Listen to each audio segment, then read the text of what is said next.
Hello friends, ओम श्री गणेशाय नमः। जय माता दी। आप सभी का स्वागत है आपकी अपनी यूट्यूब चैनल पर। आप सभी को नवरात्रि की हार्दिक शुभकामनाएं। आज हम नवरात्रि के 7वें दिन पर दुर्गा सप्तशती पाठ के 11वें अध्याय को प्रस्तुत करेंगे।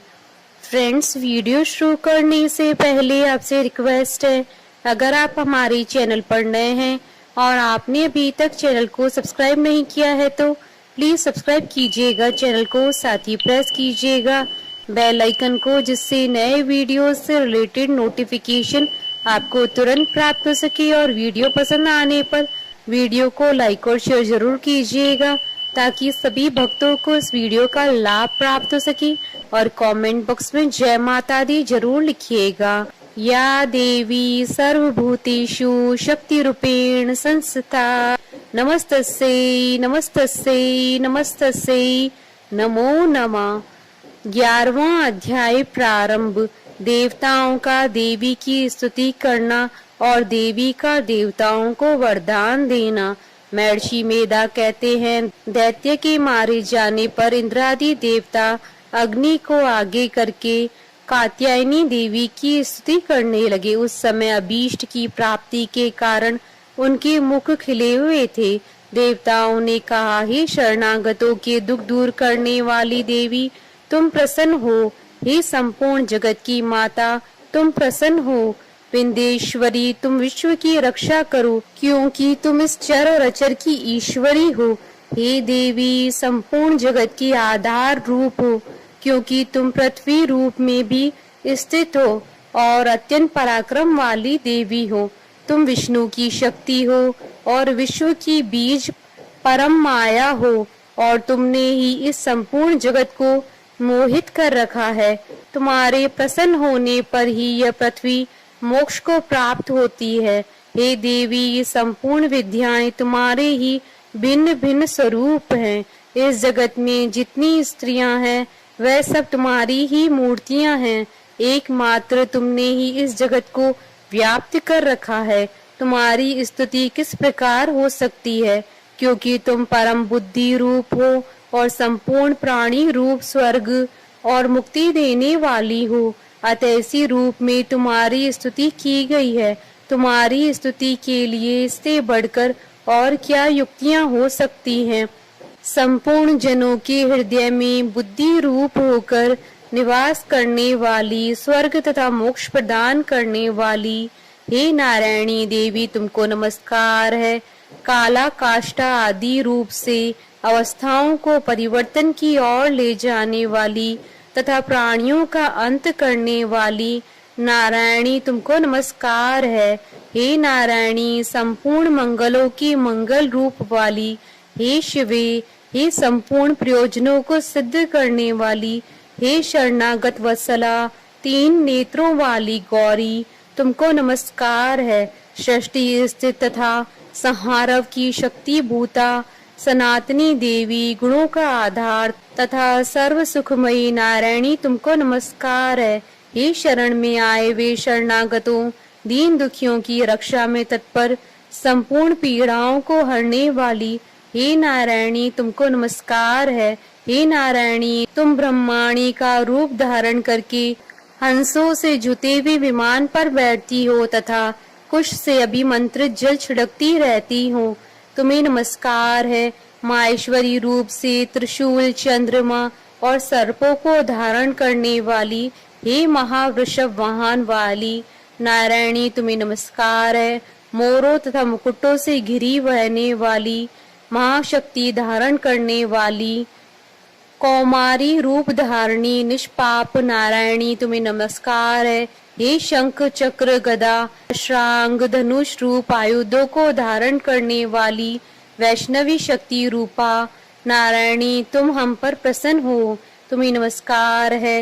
हे दांतों पर पृथ्वी धारण करने वाली वरारूपिणी कल्याणमयी नारायणी, तुम्हें नमस्कार है। हे उग्र नरसिंह रूप से दैत्यों को मारने वाली, त्रिभुवन की रक्षा में संलग्न रहने वाली नारायणी, तुम्हें नमस्कार है। हे मस्तक पर किरीट और हाथ में महावज्र धारण करने वाली, सहस्त्र नेत्रों के कारण उज्जवल, वत्रासुर के प्राण हरने वाली ऐन्द्री शक्ति, हे नारायणी तुम्हें नमस्कार है। हे शिवदूती स्वरूप से दैत्यों के महामद को नष्ट करने वाली, हे गौर रूप वाली, हे महाशब्द वाली, हे नारायणी तुम्हें नमस्कार है। दाढ़ों के कारण विकराल मुख वाली, मुंडमाला से विभूषित मुंडमर्दनी चामुंडा रूपा नारायणी तुम्हें नमस्कार है। हे लक्ष्मी, लज्जा, महाविद्या, श्रद्धा, पुष्टि, स्वदा, दूर्वा, महारात्रि तथा महाविद्या रूपा नारायणी तुमको नमस्कार है। हे मेधा, सरस्वती, सर्वोत्कृष्ट ऐश्वर्य रूपिणी पार्वती, महाकाली, नियंता तथा ईश्वर रूपिणी नारायणी तुम्हें नमस्कार है। हे सर्व स्वरूप सर्वेश्वरी, सर्वशक्ति युक्त देवी, हमारी वैसे रक्षा करो तुम्हें नमस्कार है। हे कात्यायनी, तीनों नेत्रों से भूषित यह तेरा सौम्य मुख सब तरह के डरों से हमारी रक्षा करे तुम्हें नमस्कार है। हे भद्रकाली, ज्वालाओं के समान भयंकर, अति उग्र एवं संपूर्ण असुरों को नष्ट करने वाला तुम्हारा त्रिशूल हमें भय से बचावे तुमको नमस्कार है। हे देवी, जो अपने शब्द से इस जगत को पूरित करके दैत्यों के तेज को नष्ट करता है, वह आपका घंटा इस प्रकार हमारी रक्षा करे जैसे कि माता अपने पुत्रों की रक्षा करती हैं।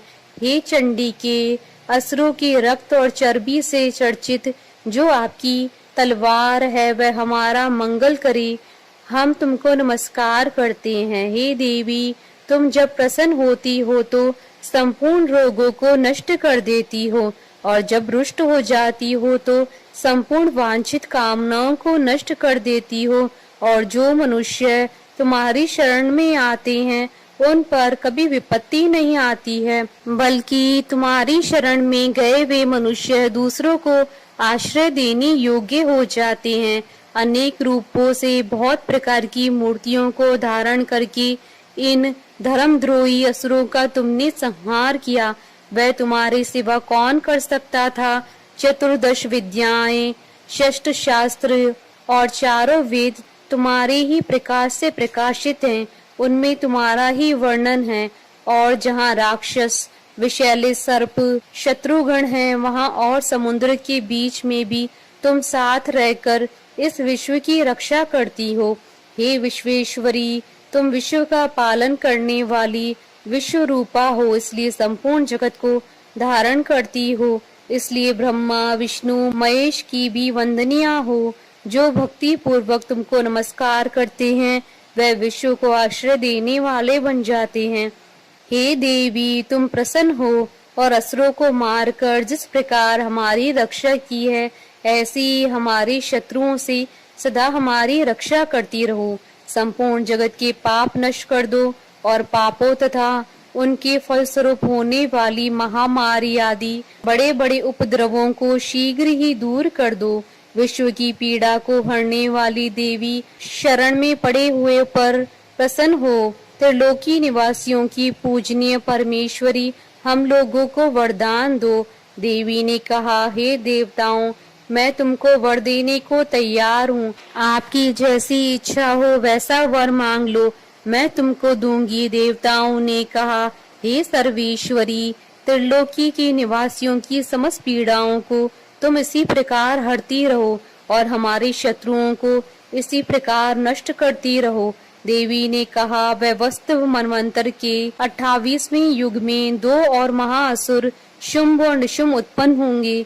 उस समय मैं नंद गोप के घर से, यशोदा के गर्भ से उत्पन्न होकर विंध्याचल पर्वत पर शुंभ और निशुंभ का संहार करूंगी। फिर अत्यंत भयंकर रूप से पृथ्वी पर अवतीर्ण होकर मैं वैप्रचित नामक दानवों का नाश करूंगी। उन भयंकर महासुरों को भक्षण करते समय मेरे दांत अनार पुष्प के समान लाल होंगी। इसके पश्चात स्वर्ग में देवता और पृथ्वी पर मनुष्य मेरी स्तुति करते हुए मुझे रक्तदंतिका कहेंगे। फिर जब 100 वर्षों तक वर्षा न होगी तो मैं ऋषियों की स्तुति करने पर आयो निज नाम से प्रकट होंगी और अपने 100 नेत्रों से ऋषियों की ओर देखूंगी।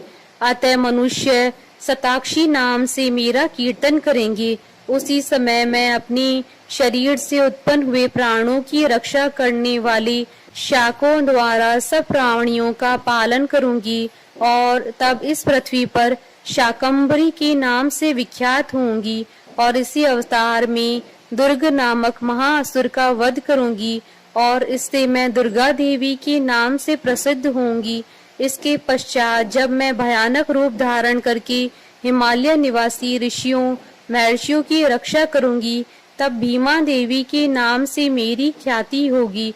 और जब फिर अरुण नामक असुर तीनों लोकों को पीड़ित करेगा, तब मैं असंख्य भ्रमरों का रूप धारण करके उस महादैत्य का वध करूंगी। तब स्वर्ग में देवता और मृत्यु लोक में मनुष्य मेरी स्तुति करते हुए मुझे भ्रामरी नाम से पुकारेंगे।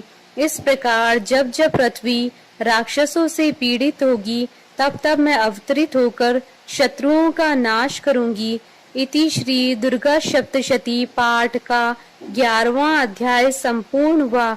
जयकारा माँ माईदा बोलिए सच्चे दरबार की जय।